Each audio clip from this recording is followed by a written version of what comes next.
¿Cómo están? Espero se encuentren bastante bien. 15 de agosto del 2024. Son las 5:25 de la mañana. Y llegamos a lo que muchos querían. Efectivamente, me corté el pelito, miren. Más guapito, como de que no. Llegamos a las presentaciones y a todo lo que tenga que ver con la fase intensiva del Consejo Técnico Escolar. Específicamente para los docentes, que será dividida en 3 días.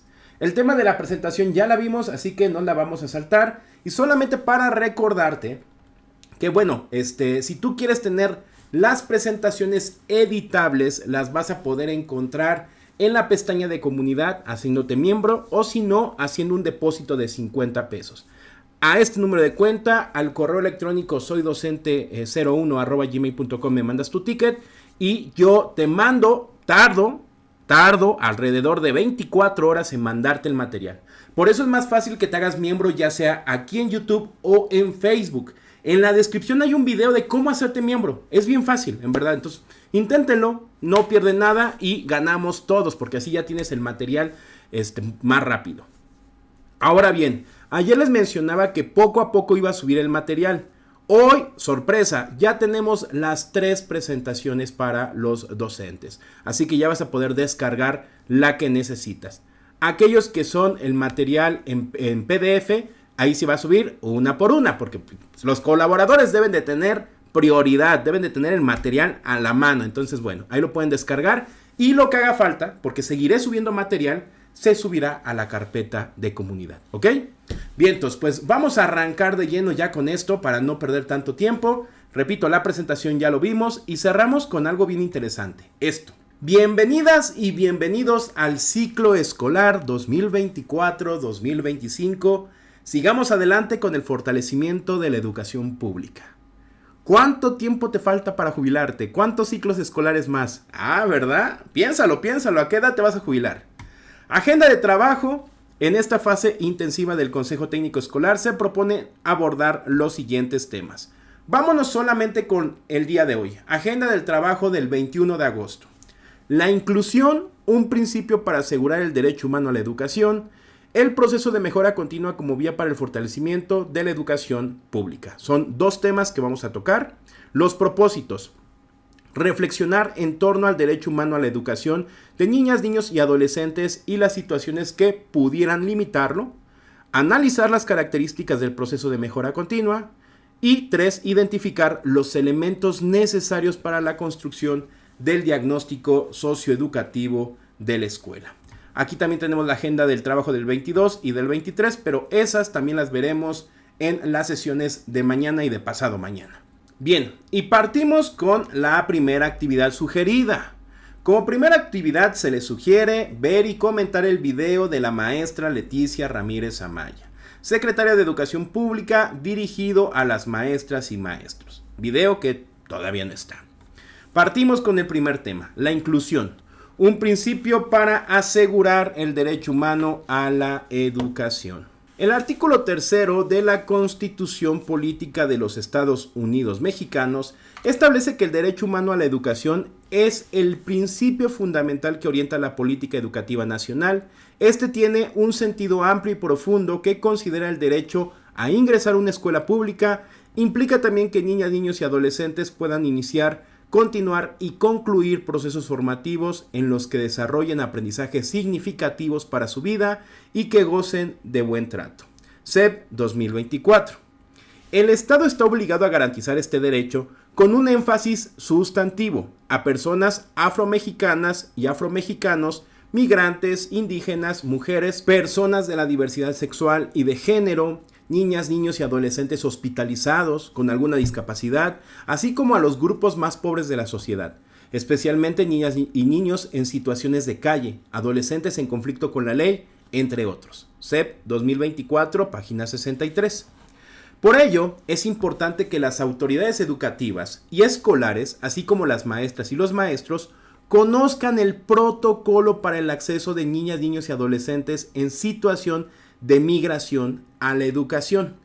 Y yo creo que también es importante revisarlo porque hemos visto la cantidad de migrantes que están llegando al país y que desafortunadamente no llegan a su meta, porque su meta no es México, en algunos casos. La meta de la mayoría es Estados Unidos y migran de sus países por diferentes situaciones. Entonces, bueno, esos alumnos, esos niños, ¿qué hay que hacer con ellos? ¿Dejarlos en la calle nada más? No, bueno, la SEP nos dice que también estamos obligados a darle esa educación. A continuación se les sugiere formar 3 equipos. Cada uno leerá un testimonio sobre comunidades escolares que atendieron a niñas, niños y adolescentes en situación de migración. También pueden seguir la lectura a través de los videos que se incluyen en el apartado de insumos de estas orientaciones.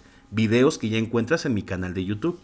Sin embargo, también te dejo las ligas que están directamente en el canal de la SEP. Aquí están los anexos. A partir de los testimonios revisados, dialoguen en colectivo con respecto a lo siguiente. ¿Cómo se sintieron al conocer estas experiencias? ¿De qué manera el derecho humano a la educación rige la actuación de esas comunidades escolares? ¿Qué acciones realizaron para que las niñas, niños y adolescentes en situación de migración ingresaran a la escuela, se integraran, pudieran comunicarse y aprender? Como colectivo, ¿qué enseñanza les deja estas experiencias? Revisen el video Protocolo para el acceso de niñas, niños y adolescentes en situación de migración a la educación. A partir de lo anterior, reflexione. ¿Han recibido solicitudes de inscripción a la Escuela de Poblaciones en situación de migración interna o externa? ¿Qué hicieron? ¿Conocían el protocolo de acceso? ¿Lo aplicaron? En su escuela, ¿qué requisitos de inscripción podrían limitar el acceso a la educación? Pues ya lo decía la UNICEF, que nada debe de limitar, ¿no?, el acceso a la educación. Además de los procesos de inscripción, ¿qué otras normas, procedimientos o prácticas afectan el aprendizaje, la convivencia o la participación plena de niñas, niños y adolescentes en la escuela? En su comunidad, ¿qué poblaciones ven limitado el ejercicio de su derecho a la educación? ¿Qué podrían hacer al respecto? Este es un momento propicio para revisar otras prácticas en la escuela que podrían estar limitando el acceso, permanencia, aprendizaje y conclusión de la educación básica de niñas, niños y adolescentes. En los insumos de esta sesión podrán encontrar el documento Instrumento de registro de las barreras para el aprendizaje y la participación, que puede servir de apoyo. Es importante analizar las prácticas inclusivas en el diagnóstico socioeducativo de la escuela, el cual es el punto de partida para la construcción del programa de mejora continua y del programa analítico. Bien, hasta aquí este es el primer momento, la primera parte de la sesión del Consejo Técnico, y pasamos a el segundo momento, que sería el proceso de mejora continua como vía para el fortalecimiento de la educación pública. Todas las escuelas tienen el compromiso de brindar una educación que contribuya al desarrollo integral de sus estudiantes. Para lograrlo es necesario que el proceso de mejora continua se constituya como una práctica permanente. El proceso de mejora continua parte de una toma de conciencia respecto de las situaciones o problemas que impiden en la escuela todas las niñas, niños y adolescentes aprendan y desarrollen sus capacidades humanas. Posteriormente se toman decisiones sobre qué atender y cómo hacerlo. Se implementan y se evalúan. Así pues, el proceso de mejora continua implica más que solo realizar una planeación. El siguiente esquema muestra el proceso de mejora continua. En el círculo externo se presentan sus características y en el interno sus fases. Vamos a ver las características, pues nos dice que es dialógico, participativo, sistemático, gradual, integral, territorial, progresivo y diferenciado. Las fases son comunicación de avance y logros, la fase de diagnóstico, la fase de planeación, programa de mejora continua, la implementación, el seguimiento y evaluación. Como lo vimos en el video de ayer, si no lo vieron, los invito a revisarlo, y si no les dejo en la descripción la liga. Estas fases y características no son continuas, o sea, no va una y después la otra, no. Pueden estar mezcladas y se pueden revisar en cualquier momento, tanto las características como las fases. Analicen el esquema y dialoguen a partir de sus saberes y experiencia previa. ¿Qué significa para ustedes que el proceso de mejora continua sea territorial, integral, gradual, sistemático, participativo, progresivo, dialógico y diferenciado? ¿Por qué es importante tener presentes estas características? ¿Qué saben acerca de las fases del proceso de mejora continua? Diagnóstico, planeación, implementación, seguimiento y evaluación, comunicación de resultados. Y recuerden, esto ya venía, parte de esto venía en los lineamientos del Consejo Técnico Escolar, en los nuevos lineamientos. Por eso es que más o menos nos va a sonar. ¿Cuál es la relación entre el proceso de mejora continua y el programa de mejora continua? ¿Cuál es la relación entre el proceso y el programa? Recuerden, el proceso es como este análisis crítico que se hace y que se comparte entre compañeros, y el programa ya es, digamos, el documento escrito. ¿Por qué es importante que la escuela impulse procesos de mejora continua? ¿Por qué será importante? El diagnóstico socioeducativo de la escuela. El diagnóstico socioeducativo de la escuela sirve para construir el programa analítico y el programa de mejora continua. En él se analizan los ámbitos que consideren relevantes que les brinden información para conocer a sus estudiantes, colectivo, escuela y comunidad. En el siguiente esquema se muestran algunos ámbitos que podrían considerar.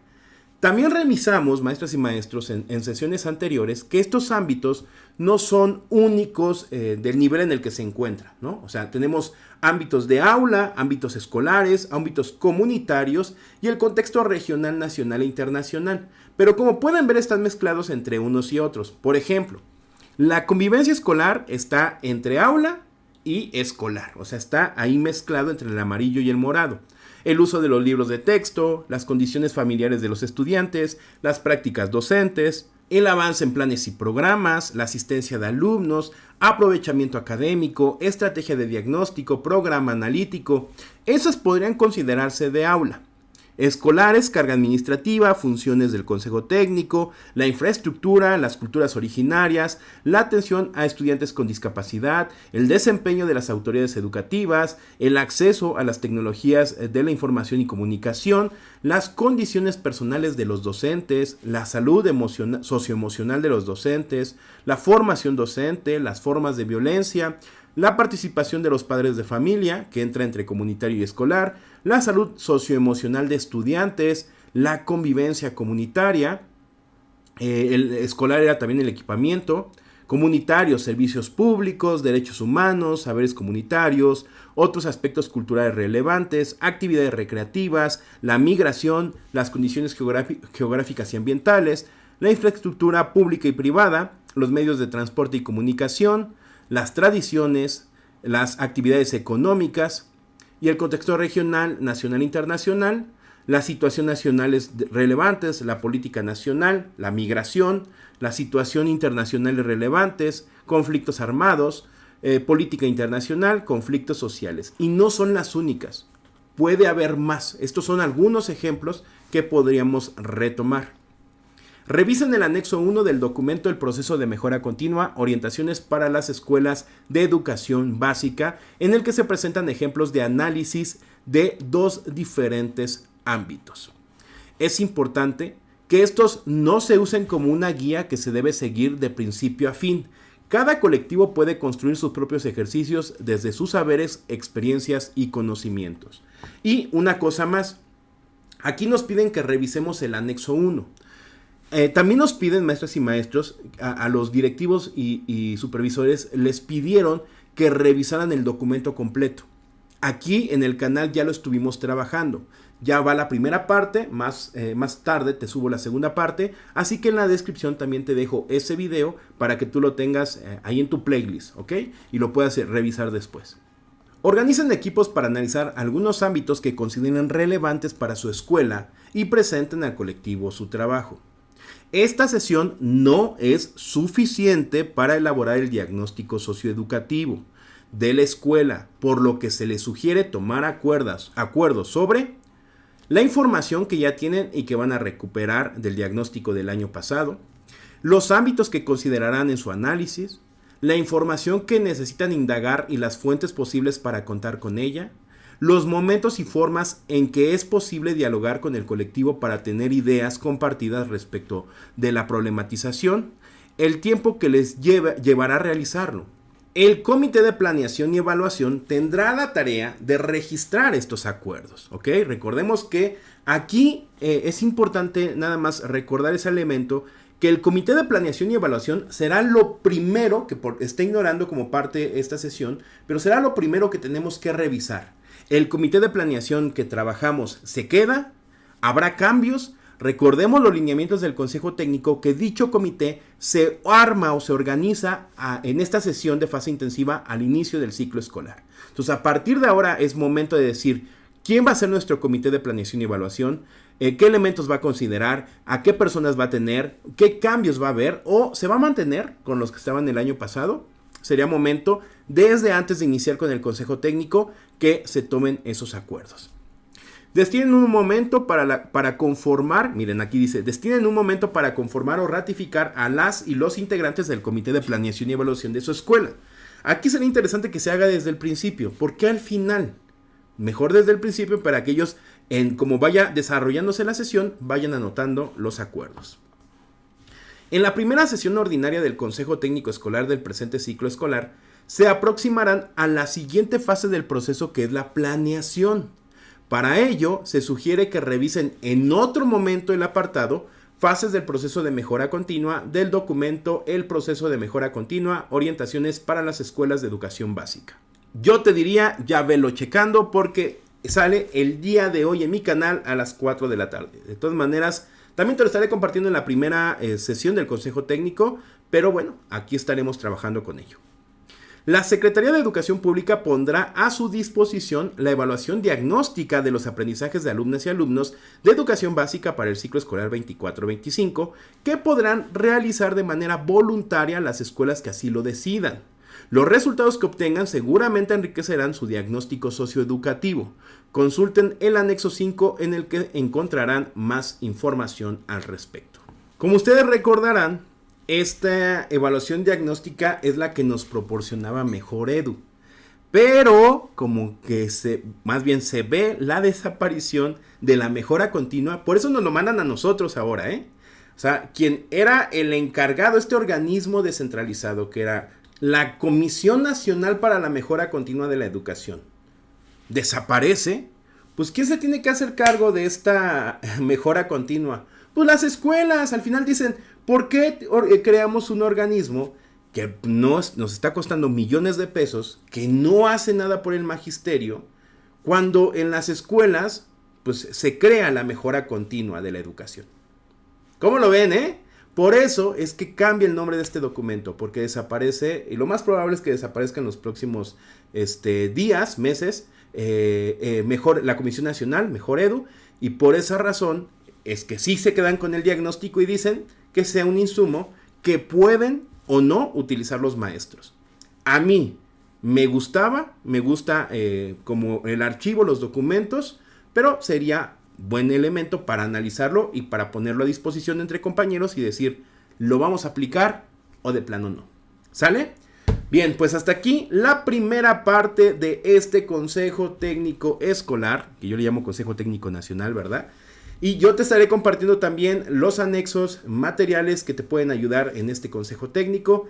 Les agradezco por haber visto este video, dejen su pulgar arriba, suscríbanse al canal, compartan la información, vuélvanse colaboradores y si no los vuelvo a ver, buenos días, buenas tardes, buenas noches y buenas madrugadas. Bye. Muchas gracias por haber visto este video. Recuerda que puedes suscribirte al canal y activar la campanita para que te lleguen todas las notificaciones. Nada más ve a la campana y ponle todas. Que no se te olvide darle like al video, compartir y dejar algún comentario. Asimismo, te invito a mis otros dos canales, que es Mate Vlogs y James Vlogs. Y te dejo con las recomendaciones de estos videos. Cuídate mucho. Bye.